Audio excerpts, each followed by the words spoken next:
Hello friends, അസ്സലാമു അലൈക്കും. Welcome back to Jashi's കുക്കിലേക്ക് എല്ലാവർക്കും സ്വാഗതം.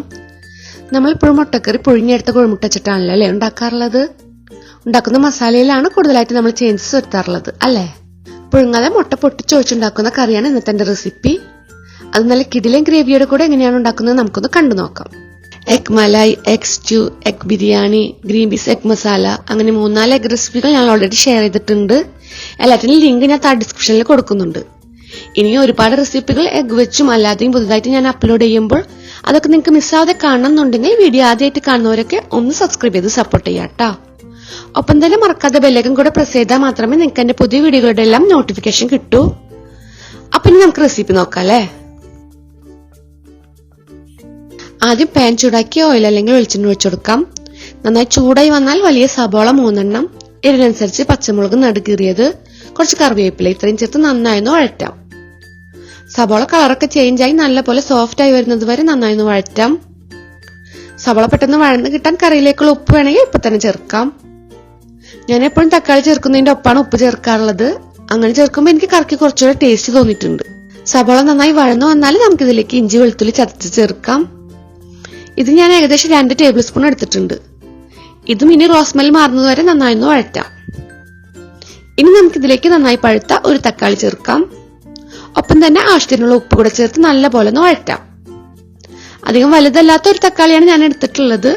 നിങ്ങൾ വലിയ തക്കാളിയാണ് എടുക്കുന്നതെങ്കിൽ അതിന്റെ പകുതി മാത്രം എടുത്താൽ മതി. ഈ കറിയിൽ പുളി കൂടി പോയാലേ ടേസ്റ്റ് അത്ര നന്നായിരിക്കില്ല. ഇപ്പൊ തക്കാളിയൊക്കെ നന്നായി വെന്തുടഞ്ഞു വന്നിട്ടുണ്ട്. ഇനി നമുക്കിതിലേക്ക് പൊടികൾ ചേർക്കാം. 1/4 ടീസ്പൂൺ മഞ്ഞൾപ്പൊടി, 1/2 ടീസ്പൂൺ മുളക് പൊടി, 1/2 ടേബിൾ സ്പൂൺ മല്ലിപ്പൊടി, 1/4 ടീസ്പൂൺ ഗരം മസാലപ്പൊടി. ഇതിന് നന്നായി മൂപ്പിക്കാം. മുട്ടക്കറിയൊക്കെ ഉണ്ടാക്കുമ്പോൾ എപ്പോഴും കുറഞ്ഞ അളവിൽ പൊടികൾ ചേർക്കുന്നതായിരിക്കും നല്ലത്. മറ്റേ ഇറച്ചിക്കറിയൊക്കെ ഉണ്ടാക്കുന്ന മസാലയിലേക്കുള്ള പോലെ പൊടികൾ മുട്ടക്കറി ഉണ്ടാക്കുമ്പോൾ കൂടുതൽ ചേർത്താൽ പൊടികളുടെ കുത്ത് നന്നായി കറിയിലറിയും.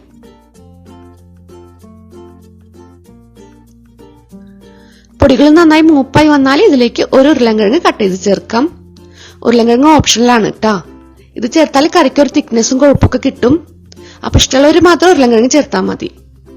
ഇനി 1/2 കപ്പ് വെള്ളം കൂടെ ചേർത്ത് നന്നായി ഇളക്കി യോജിപ്പിച്ചതിന് ശേഷം മൂടി വെച്ച് ഉരുളൻകിഴങ്ങ് ഒന്ന് വേവിച്ചെടുക്കാം. ഞാൻ വെള്ളം പോരാതെന്ന് തോന്നിയപ്പോൾ ഒരു 1/2 കപ്പ് വെള്ളം കൂടെ ചേർത്തിട്ടുണ്ട്. നിങ്ങൾക്ക് ഇതിൽ കുറച്ചുകൂടെ എരിവിന് വേണമെങ്കിൽ കുറച്ച് കുരുമുളക് പൊടി കൂടെ ചേർക്കാം കേട്ടോ. ഞാനത് നേരത്തെ പറയാൻ വിട്ടുപോയതാണ്. ഇപ്പൊ ഉരുളൻകിഴങ്ങ് അത്യാവശ്യം വെന്ത് വന്നിട്ടുണ്ട്. നമുക്കിത് കയ്യിൽ വെച്ചൊന്ന് ഉടച്ചെടുക്കാം. ഇനി നമുക്കിതിലേക്ക് കോഴിമുട്ട പൊട്ടിച്ചൊഴിക്കാം. ഞാൻ 5 കോഴിമുട്ട എടുത്തിട്ടുണ്ട്.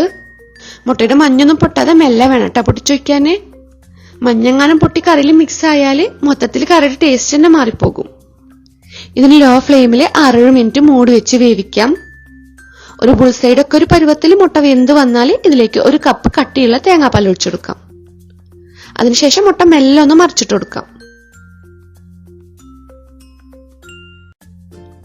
ഇനി കയ്യിൽ വെച്ച് കൂടുതലായിട്ട് ഇളക്കരുത്. മിക്സാക്കാനായി പാത്രം മെല്ലെ ഒന്ന് ചുറ്റിച്ചെടുത്താൽ മാത്രം മതി. ഒരു 3-4 മിനിറ്റ് കൂടെ കറി ഒന്ന് തിളപ്പിച്ച് ഗ്രേവി കുറുക്കിയെടുക്കാം.